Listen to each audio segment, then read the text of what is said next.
Hello and welcome to Spirit Pig. This is the show that explores how to live a fulfilled life. I'm Duncan CJ and today I'm talking to Dave Cornthwaite.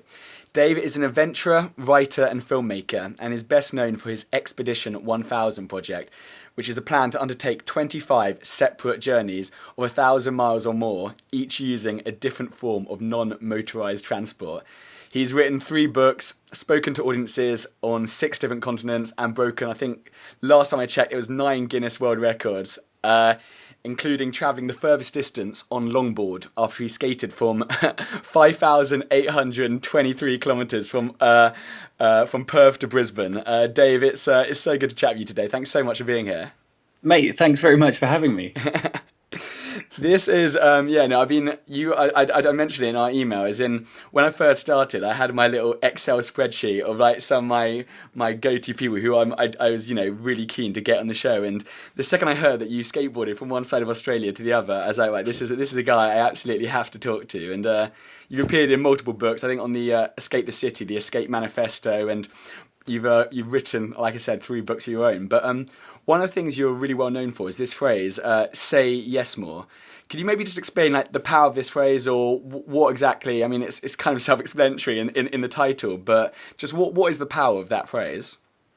Well, I think looking back 10 years ago when I had a day job that I hated and kind of a life that was very monotonous, I ended up getting so comfortable. I had no ambition whatsoever, and I guess I just said no a hell of a lot, and as a consequence, didn't do anything interesting.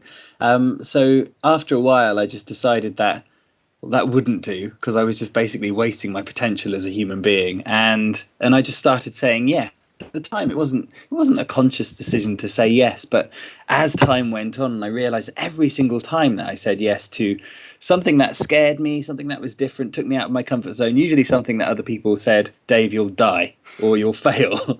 For me, it was just brilliant. I got way more satisfaction than I ever did from just lounging around on my sofa-sized beanbags playing PlayStation and stroking my cat. So, and more opportunities just came along.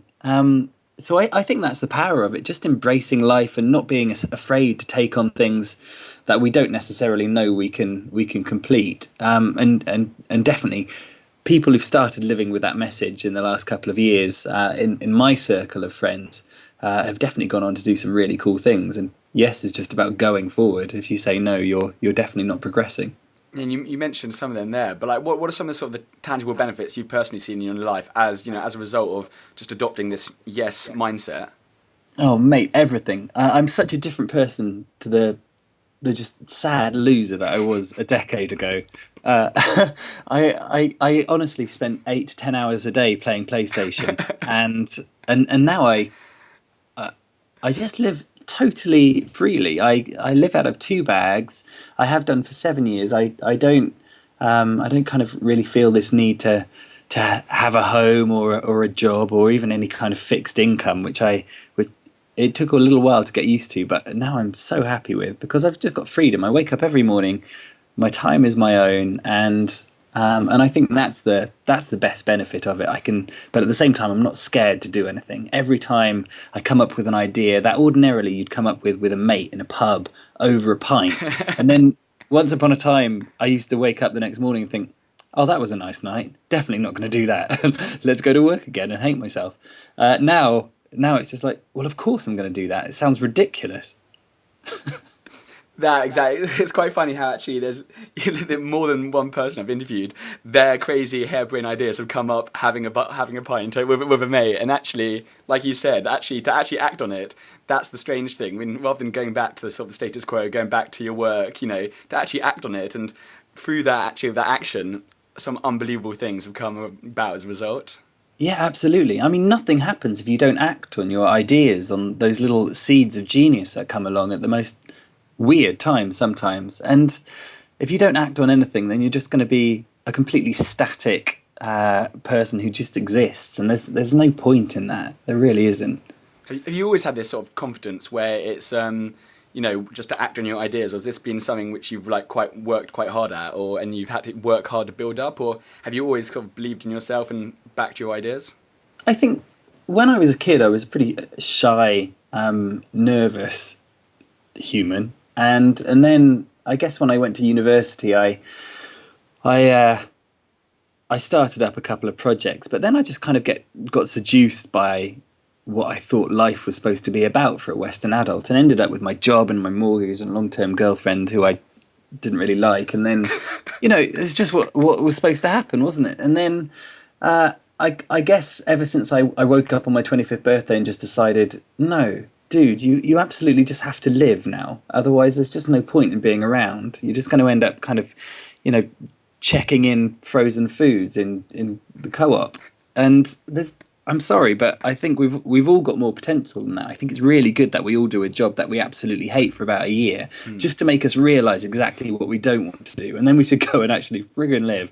So I think the confidence has definitely grown and grown and grown over the last decade. Like I said, I'm a totally different person, and I think that's all about attitude and life. I know that on your website there was there's a little section, but it was one thing which I'm sure you've come up against loads of times is red lighters or people saying no, this can't be done, or no, this can't be done. And what is it? It's literally just about just doing it and having that. I don't know. I don't really know if that wasn't not really a question, but I think just by doing it and just almost proving to yourself that you can do it, because I think whenever you come up with a great idea, there's always going to be just as many people, to say no, that can't be done. What wasn't when you were about to skateboard across Australia?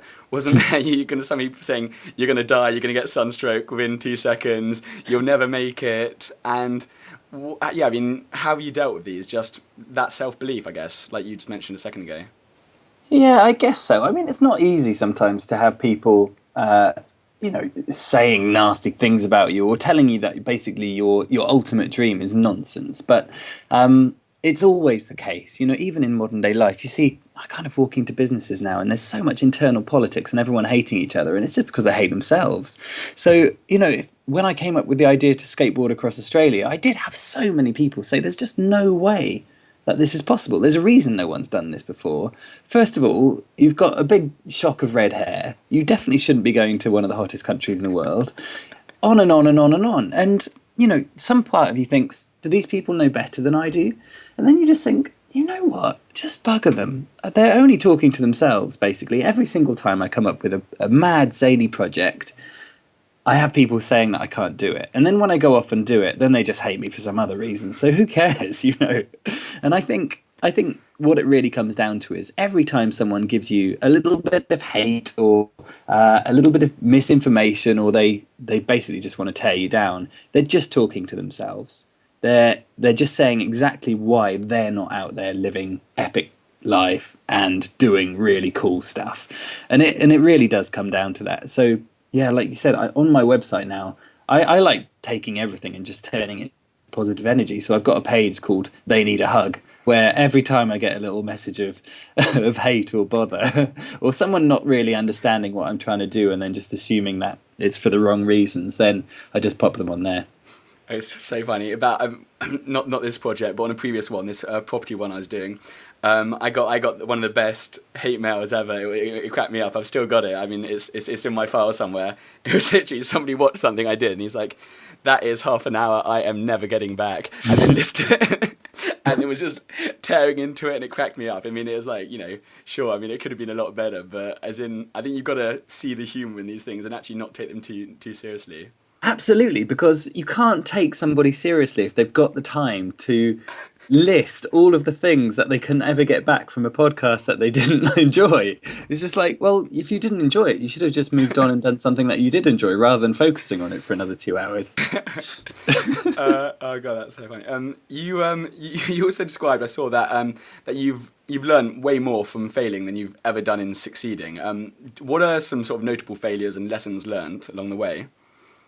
I think they've been progressive. I mean, I've been fairly lucky and fortunate in a way, I suppose. Although I totally believe you make your own luck. In that, most journeys I've done haven't stopped before I intended them to. I've always kind of reached the end goal. So I guess the basic failures have been, I tried to set up a business in 2007, a clothing label, and it was just a dramatic failure. Like looking back, I definitely didn't work hard enough. I just did it because I thought it would be a cool idea, but totally underestimated what it would take to make it work. So, of course, that taught me a lot. And I think, losing a bit of money in something like that, money that, I definitely didn't have at the time, definitely makes you think, gosh, that was quite foolish. And I think if you have a good idea and you work hard enough and you apply yourself, you can make anything work. And I think my biggest failures have just been when I've taken an idea because I thought it'd be a cool story and I just didn't really think about it, and then it just ended up petering out. I love that. And one thing which is it's a theme which come up a few times with some sort of explorers and travellers, but it'd be interesting to hear your thoughts on it. Travelling around the world, I mean, a lot of people have been sort of surprised or uplifted by sort of their interactions with like humanity, actually the kindness of strangers. Like what have you found on these adventures, meeting people who necessarily have got no agenda, they got nothing to get out of you, but you're just meeting strangers before, when you're going down the Missouri River, or you're doing any of these harebrained ideas. Like, how have you found like different people, cultures around the world? Have you been surprised in a good way, in a bad way, or have you felt? I wouldn't say surprised, because I think we always we have to have this innate belief that humanity is good.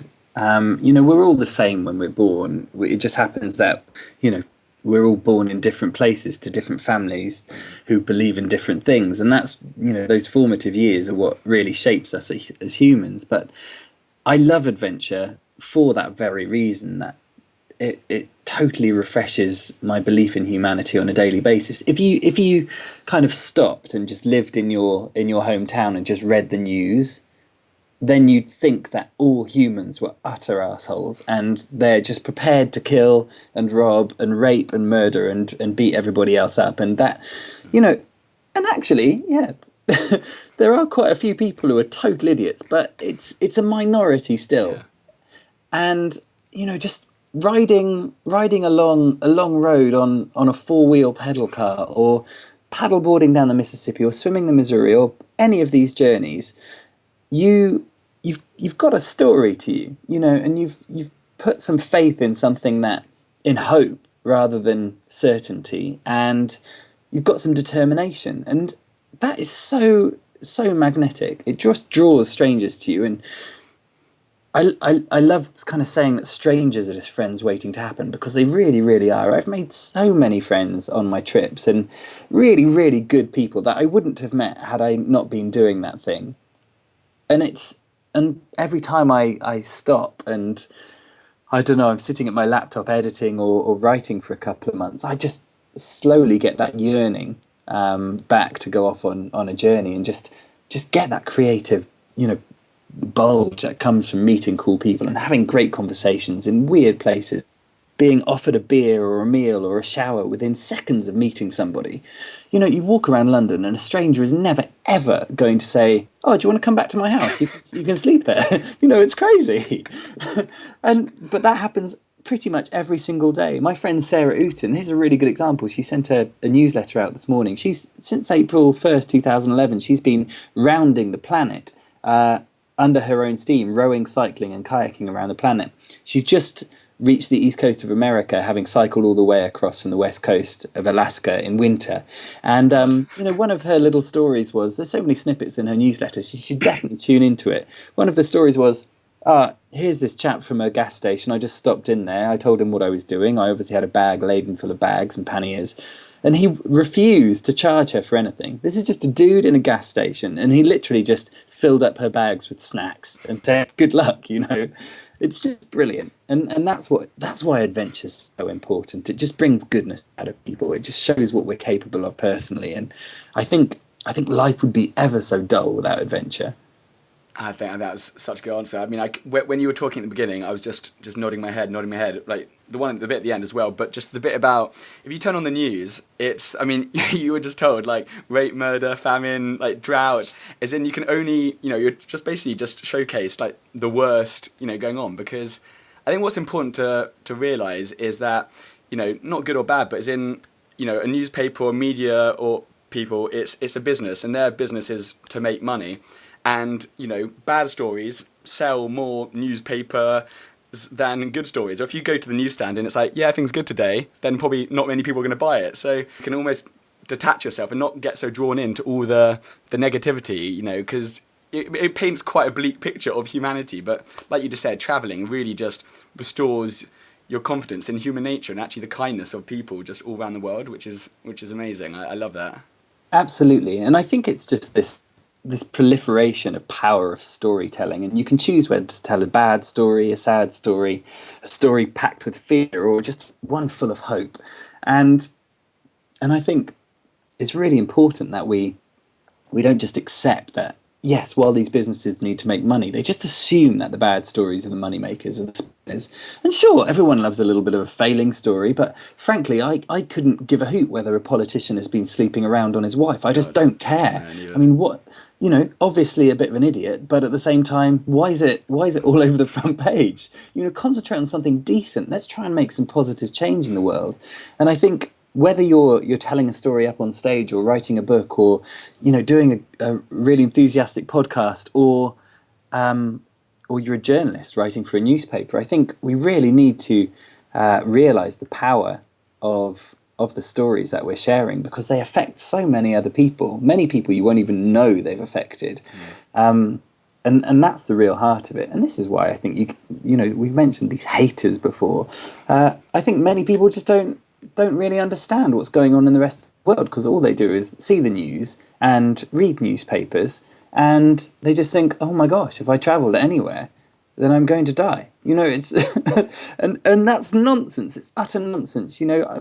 My friends Tom and Leon, they've just completed a documentary about a journey they did in Iran last year, and Iran is one of the most misunderstood countries in the world. Everyone thinks that it's just a war zone, but it's not. They encountered so many great people. One man even randomly just gave them a couple of bikes one day, and they got taken in for dinner and tea all the time. This is what happens. Humans are good.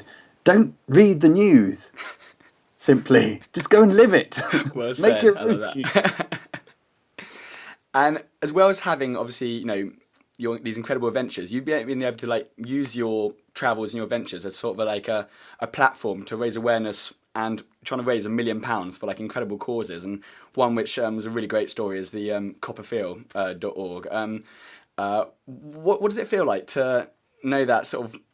It's a bit of a cheesy question, but I mean, I'm not genuinely interested. What does it feel like to know that actually you doing what you're passionate about is actually making sort of a difference? It's helping people. Is that a pretty cool feeling to, you're going on these crazy adventures, but every single step of the way, whether it's your book or these expeditions, they're raising money for something which is actually doing something positive. Is that a cool feeling? Or it's a bit of a stupid question, but I'm quite interested.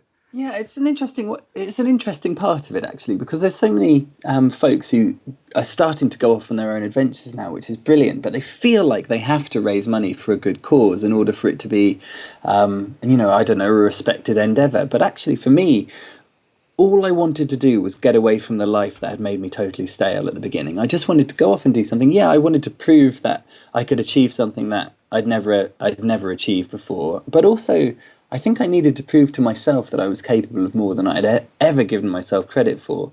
And I think that, truthfully, should be the basis of all of these challenges and endeavours, because when it gets really hard, if you don't want to be there for you, that's when you give up. And yes, there are these little threads. If you're raising money for charity or doing something philanthropic, then that gives you an extra little bit of strength to push on through. But there's no point in doing it if you're not enjoying yourself. Even if you're sore and in pain, injured yourself, and you can't be arsed with the 2,000 miles of desert ahead of you. That's just part of it, and you look back and you actually enjoy that you went through that suffering. For me, being able to, so I didn't start off trying to make a difference at all, apart from just to myself. And then I realised that there was a degree of change making in the stories that I was telling, and I guess just the action. That's really inspiring. Just bugger it. I don't care what you say. I'm just going to go and skateboard this thing, swim this river. No, I can't swim. I'll learn. I'll be really good at the end of 2 months. And so that action is really positive, and that gets other people out. And I think that's the most. I think that's the best change change-oriented message that has come out of these adventures that I'm doing. And I've got a folder in my Gmail with over 16,000 emails from people who I've either met on the road, or they've come to one of my talks, or read a book or a blog or something like that, and actually taken the time to write to me and say, I changed something because of that, and thank you. That's amazing, and that's so rewarding, and that's definitely my ultimate goal. If on top of that I've got just a few people following on social media who want to give a little bit of money to a charity, then awesome. I mean, famous people can go off and, swim the length of the Thames and pretend they're super sick and raise $1 million in a week. And I'd love to be able to do that. I can't. It's going to take me probably a whole lifetime to raise $1 million for charity. But even if it's just a few £100 here and there, it's more than if I hadn't ever done anything. And that is really satisfying. And it's really important to me also to know where that money's going. And my friend Chris, she was diagnosed with breast cancer at the age of 23, having been misdiagnosed twice the year beforehand. And by the time they found the cancer, she was at stage 4. There's no stage 5. And she set up this brilliant charity called Copperfield. So yeah, I'll always be raising money for them. At the same time as I'm raising money, I've got this brilliant adventure project called Origin to plant 1 million trees through adventure, and a bunch of other little projects like that. So yeah, of course, it feels nice to be able to make this change, but actually I get more satisfaction out of enabling other people to go off and do their adventures, and then raise money off the back of that. That's awesome. That's so good. And this is a complete detour, but I'd kick myself if I didn't actually at least just reference this quickly. I mean, oh no, do you know the question? You're going to talk about date, aren't you? You got it in one. I've seen that look before. I know, you can see it in the eye. You always know we've got to go through the whole interview. We've got to talk about adventure, but then we can't help but just for anyone who, I'm sure you explain it, but Dave went on search for love and attempted to find a girlfriend by dating 100 women in 100 days. How did that go? What were the learnings, highs and lows?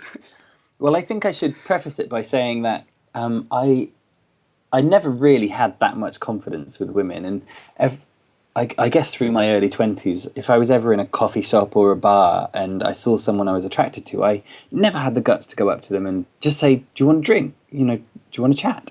I was always just afraid of rejection, and deep down that always really bothered me, because what if that girl was my one? What if we were meant to spend some really good time together, and I was missing out on that because I was basically just yellow.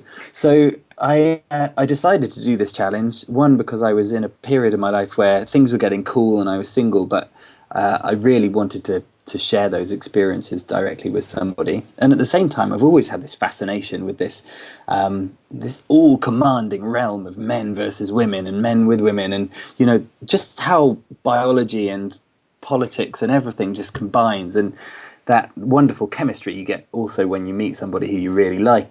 So yeah, my friend said, well, you don't know anyone in London, you've just moved here, why don't you just go online to one of these dating sites? So I logged into mysinglefriend.com and realised there were thousands of people out there single and looking. So I thought, okay, well, maybe maybe I can find somebody at the same time as writing a really good story. It turns out that, dating that many people in such a short period of time is the most exhausting and expensive thing you can ever do. And it, I had some brilliant dates, and I definitely had some ones that I'd rather not remember.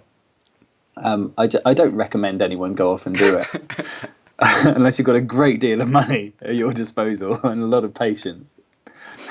There was a phrase which I saw this phrase on an Amazon review. I read through some of the reviews and got some good ones there. I didn't know if this was a phrase which they took from the book or this is their own phrase, but the phrase endurance dating, which I just loved that idea of endurance dating. I mean, like I've never heard those two words placed next to each other before. Yeah, that was a working title for the book, actually. Oh, was it? Yeah, something like the horrific challenge of an endurance dater. It was. I had to date on average one person a day for 3 months, and some days it was 3 different dates because I couldn't get dates some days, and it's horrific. It just completely plays with you. And I found myself constantly juggling this heartfelt need to find somebody or want to find somebody with the challenge that I'd set myself, and then suddenly, what's it all about, and what's really important? At the same time as just becoming, an absolute ninja at body language, and I know exactly what someone's thinking as soon as they do something with their arms or their eyes or their head now. It's brilliant. So no one can bullshit me. It's awesome. At the same time as just thinking sometimes this is crazy, and having to be kind of ruthless with your time as well. And I guess that's a neat segue into, it's say yes more, this message that I'm trying to perpetrate, rather than say yes to everything, because that's nonsense. You can't say yes to everything.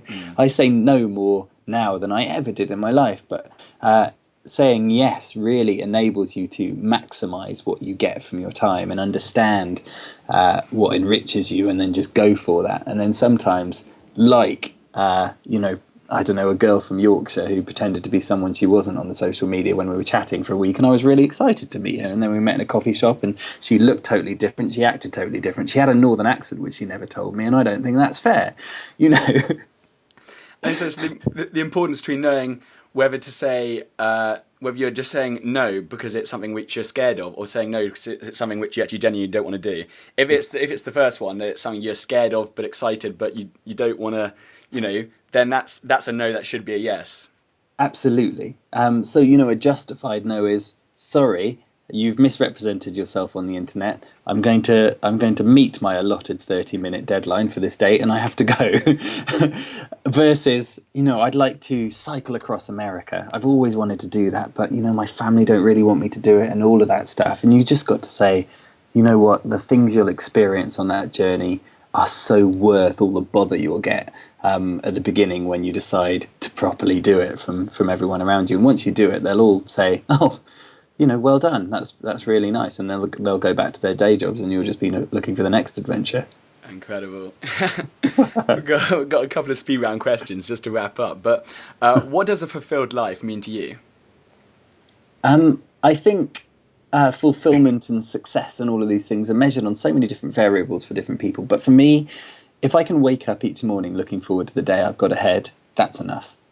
I live really spontaneously. I feel like I'm kind of present, although I hate that term. It's just kind of right up there with mindfulness as being one of the most overused words of the 21st century. But I like being here. I like doing exactly what I want to be doing right now, and that means not putting yourself in a situation where you're going to be stressed or unhappy or bothered by your values. So yeah, waking up happy every morning. Good answer. And what is one thing our listeners can do today that will have a massive positive effect on their lives?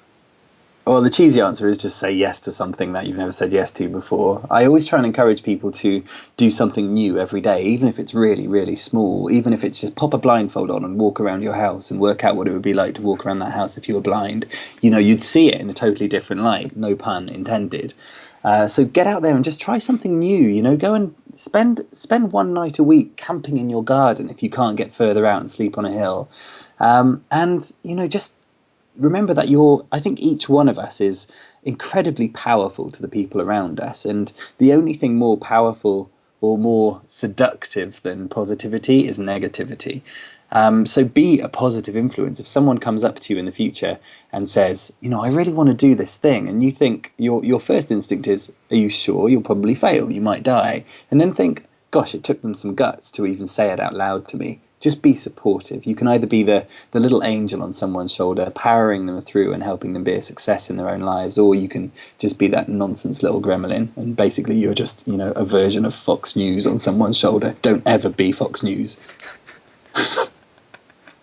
I think that was the first and only time that the one thing is going to be putting on a blindfold and exploring your house. I like that. I think you've just brilliant. You're going to I'm going to try that. Okay, next time you see me, I'll just be there walking around. Yeah, you should. And the best thing is you won't see me. Perfect. And are there any books? I think I think I know what's coming for this one. But are there any books or resources which have changed or had a big impact on your life? Well, you asked me this before, and you know my answer. I think not really. No, I really like to experience life for me. everything is secondhand if you read it or watch a film, and that's nice, and it can provide a little entertainment or the seed of an idea. But for me, I just like to get out there and just constantly be curious and creative, and not be afraid of what's next. I think the more new things you do, the better place you are to make decisions for what's best for you down the line. So, the more things I've done now, I don't feel like anything can go wrong. I'm the only person who can completely mess my life up now, and no one else is in control at all. And I think we can all be in that situation. So although I am reading Richard Branson's Losing My Virginity right now, and it's a really, really good book. You just read this guy's memoirs and think, holy crap, he really went for everything. And that's definitely inspirational. If you haven't read it, give it a go. But if not, then just go and buy Date. Yeah. Less reading, more action. And last but not least, how can people stay in touch? Where can we send people? I guess firstly, please get in touch. And I love hearing from people. And if I'm in the middle of an adventure, I always share my journeys on social media, whether they're through real-time maps or video diaries, Facebook, Twitter, Instagram. So my website is davecornthwaite.com if you just want an overview of what I've been up to. On Facebook, the page is Expedition 1000. That's 1000. And then on Instagram and Twitter, I'm at Dave Corn. And there's a couple of hundred videos from various adventures on my YouTube channel as well. Amazing. And we'll link all of those up in the show notes. So don't worry about writing those down. And this is last but not least, Dave, thank you. It's been absolutely incredible talking to you. I've enjoyed it so much. It's high energy. I've learned so much, and it's been pretty funny. So thank you so much for taking the time to talk to me. It's really appreciate it. Mate, anytime. Don't forget to take a selfie. Got a blindfold on walking around your kitchen. All right, deal. Cheers, buddy. Thanks so much. See you soon. Take care.